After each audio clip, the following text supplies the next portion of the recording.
Hi guys, so balikan natin ating Netbank Mobile. Unlimited ang free fund transfer at daily ang crediting ng interest niya with 4% per annum. So yan po guys, as you can see. So nag-start lang ako last March. So okay naman. So ganyan lang. Pag magsasend, lalo na sa GCash, yan. GCash Exchange Mobile. So ngayon yan, kung gusto nyong malaman about Netbank Mobile, andyan ang frequently question and answer. So yan nga pala guys, lagi nyong check ang pipiliin ng InstaPay. Actually nagpapalit yan, minsan nandito sa kabila, minsan nandiyan. So lagi lang InstaPay yung pipiliin natin.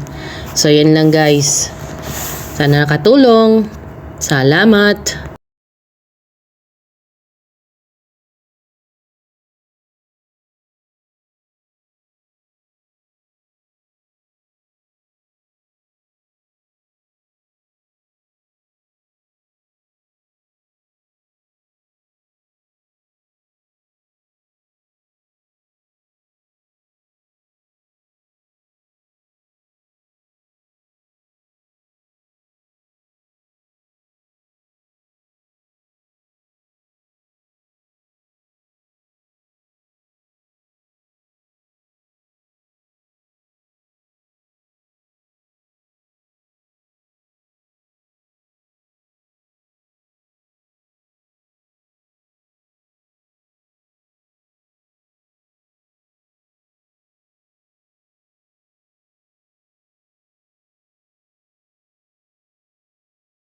So yun lang guys, sana nakatulong tong aking tutorial. Salamat.